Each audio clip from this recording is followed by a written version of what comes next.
Friends एक बार फिर आपको तो स्वागत है। दोस्तों यूपी डीएलएड के सेकेंड सेमेस्टर का सेकेंड पेपर प्रारंभिक शिक्षा के नवीन प्रयास ये आपका आज कंप्लीट हो चुका है। तो इसका पेपर सॉल्यूशन हम आपके लिए लेकर आ चुके हैं। जितने भी नए भाई बहन तुरंत चैनल को सब्सक्राइब करके यहाँ पर जुड़ जाएं ताकि और भी पेपरों के जो सॉल्यूशन है वो भी यहाँ पर आपको मिल सके। तो प्रारंभिक शिक्षा के नवीन प्रयास, ठीक है, आपका द्वितीय प्रश्न पत्र रहता है सेकेंड सेमेस्टर का। तो इसमें सबसे पहला प्रश्न आज आपका था, जब कोई बालक किसी भी अवस्था में प्रारंभिक शिक्षा पूर्ण किए बिना ही विद्यालय छोड़कर चला जाता है तो इसे क्या बोलते हैं। ठीक है, तो इसमें आप देख सकते होंगे यहाँ पर दो ऑप्शन दिए हैं और दोनों ही ऑप्शन सही है, यानी कि आपका दूसरा ऑप्शन और चौथा ऑप्शन दोनों का मतलब एक ही होता है। जब कोई बच्चा प्रारंभिक शिक्षा पूर्ण किए बिना ही, अपनी पढ़ाई पूर्ण किए बिना ही, प्रारंभिक शिक्षा को पूर्ण किए बिना ही जब वह विद्यालय छोड़कर चला जाता है तो उसी को हास बोलते हैं, उसी को आप अपव्यय भी बोल देते हैं। अवरोध क्या होता है? जब बच्चा एक ही क्लास में बार बार फेल होता है, वह बार बार उसी क्लास में ठहरता है, उसे अवरोध बोलते हैं। लेकिन जब कोई बच्चा प्रारंभिक शिक्षा को पूर्ण किए बिना ही यहाँ पर विद्यालय छोड़कर चला जाता है तो उसे आप हास भी बोलते हैं, हास को ही अपव्यय बोलते हैं। तो यहाँ पर दोनों ही ऑप्शन सही हैं।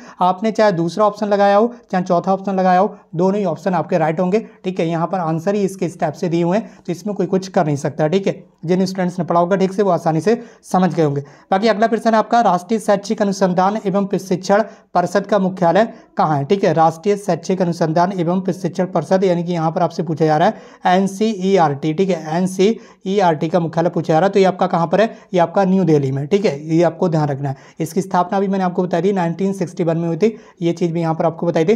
तो NCERT का मुख्यालय कहाँ है? नई दिल्ली में। अगला प्रश्न था उत्तर प्रदेश में मिड डे मील योजना का शुभारंभ किस वर्ष हुआ था? तो ये क्वेश्चन मैंने आपको कल ही कराया था, मॉडल पेपर में कल ही कराया था। आप चाहे तो चैनल पर जाकर देख सकते हैं। ठीक है, पूरा मॉडल पेपर। इसके अलावा टेलीग्राम ग्रुप पर भी लिंक दी हुई है, टेलीग्राम ग्रुप पर पूरी PDF फाइल पड़ी हुई है मॉडल पेपर की। उसमें क्वेश्चन मैंने आपको बताया है कि यहाँ पर 15 अगस्त 1995 में इस योजना को स्टार्ट किया गया। ठीक है, पोषाहार वितरण योजना बोलते हैं इसे, पोषाहार वितरण योजना या मिड डे मील योजना। ठीक है, तो इस सवाल का राइट आंसर हो जाएगा 1995-96 में। ठीक है, इसी के साथ आपका अगला प्रश्न था आज का। आज आपका 3 अप्रैल 2025 और आज आपका ये सेकंड पेपर हुआ है। ठीक है, सेकंड सेमेस्टर का। अगला प्रश्न आपका, निःशुल्क और अनिवार्य शिक्षा अधिनियम 2009 को कितने अध्याय में विभक्त किया गया? तो इस सवाल का आपका राइट आंसर था ऑप्शन 3 7 में। ठीक है, कितने अध्याय में? 7 अध्याय में विभक्त किया गया। अगला प्रश्न आपका, नवोदय विद्यालय की स्थापना किस आयोग या नीति की संस्तुति पर की गई थी? तो इसमें आपको राइट आंसर बताना था। ठीक है, तो इस सवाल का आपका राइट आंसर हो जाएगा नई शिक्षा नीति 1986। ठीक है, ऑप्शन 3 आपका जो था वो बिल्कुल राइट था। ठीक है, तो नवोदय विद्यालय की स्थापना किस आयोग या नीति की संस्तुति पर की गई थी? तो राष्ट्रीय शिक्षा नीति 1986 की संस्तुति पर। इसके अलावा ये वाला इस सवाल भी मैंने आपको मॉडल पेपर में दिया है। ठीक है, राष्ट्रीय शिक्षा हेतु नियामक कौन सी संस्था है? ठीक है, ये भी आप देख सकते हो मॉडल पेपर से ही डायरेक्टली 50% क्वेश्चन यहाँ पर डायरेक्टली मॉडल पेपर से ही आए हुए हैं। तो जितने भी स्टूडेंट्स ने मॉडल पेपर देख लिया होगा उनका पेपर बहुत अच्छा गया होगा। तो इसका आपको पता ही होगा, ये NCT होती है, national council for teacher education. ठीक है, राष्ट्रीय अध्यापक शिक्षा परिषद बोलते हैं इसे हिंदी में। ठीक है, तो इसकी यहाँ पर जो स्थापना थी वो हुई थी आपकी 1997 में। ठीक है, कब? वो 1995 में, सॉरी 17 अगस्त 1995 में, 17 अगस्त 1995 में इसकी स्थापना हुई थी NCT की। और ये शिक्षकों के लिए यहाँ पर जो है रूल्स और रेगुलेशन का जो है वो बनाती है। इसके अलावा जो यहाँ पर आपने शिक्षक प्रशिक्षण कॉलेज देखे होंगे जिसकी जहाँ से आप कोर्स कर रहे हैं DLED का, वो एक शिक्षक प्रशिक्षण कोर्स ही है। तो इन वाले कोर्सेज कॉलेजेस को भी ये मान्यता वगैरह देती है और कोर्स को भी यहाँ पर मान्यता देती है। ठीक है, NCT जो है आपकी, इसका मुख्यालय न्यू दिल्ली में, ये भी आपको ध्यान रखना है।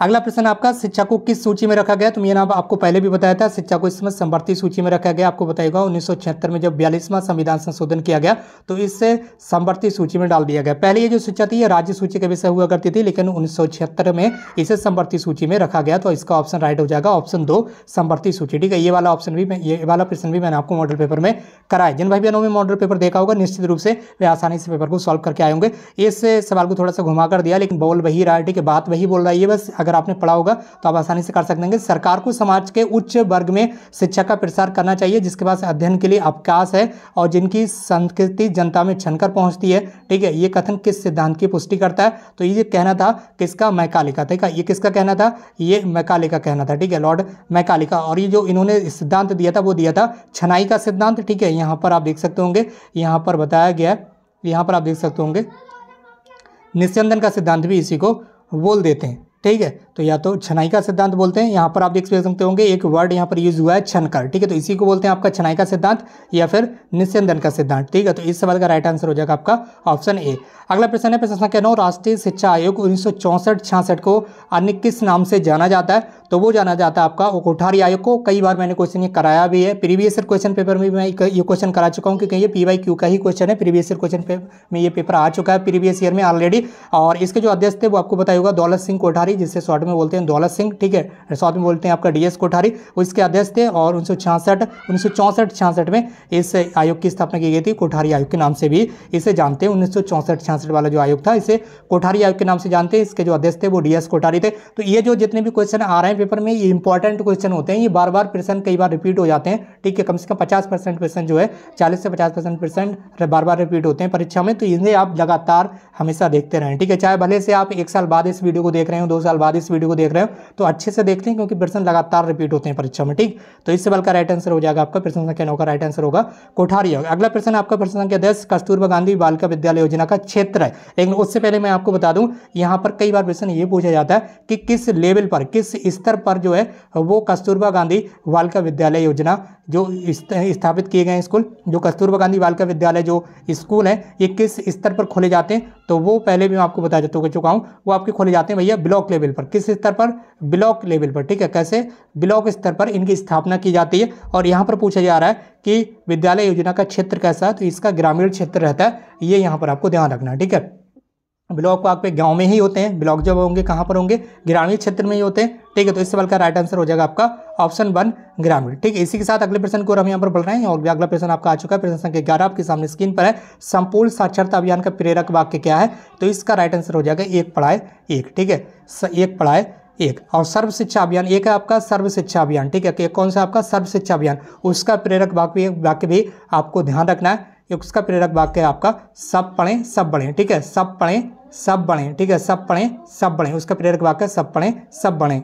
और इसी के साथ दोस्तों, अगर अभी तक आपने चैनल को सब्सक्राइब नहीं किया तो कर लीजिए, क्योंकि यहाँ पर लगातार आपको पेपर सॉल्यूशन दिए जाएंगे आगे भी, और थर्ड सेमेस्टर की क्लासेस भी आपको प्रोवाइड करा दी जाएंगी। तो जितने भी नए भाई बहन हैं तुरंत चैनल को सब्सक्राइब करके जुड़ जाएं। आपका अगला प्रश्न था प्रश्न संख्या 12, स्कूली शिक्षा के शैक्षिक बोझ को कम करने से संबंधित समिति के अध्यक्ष कौन थे? ठीक है। तो आपको पता ही होगा, ये जो समिति थी ये 1992 में बनाई गई थी स्कूली शिक्षा के बोझ को कम करने के लिए। ये क्वेश्चन मैं ऑलरेडी आपको मॉडल पेपर में करा चुका हूँ। जिन स्टूडेंट्स ने मॉडल पेपर देखा होगा, मैं कह रहा था पहले भी कि मॉडल पेपर से 99% 50% क्वेश्चन आपको देखने के लिए मिल ही जाएंगे, ठीक है। तो ये किसके अध्यक्ष थे? इसके अध्यक्ष कौन थे? ये थे प्रोफेसर यशपाल, ठीक है। यशपाल कमेटी बनाई गई थी 1992 में स्कूली शिक्षा के बोझ को कम करने के लिए, ठीक है। तो इस सवाल का राइट आंसर हो जाएगा ऑप्शन ए।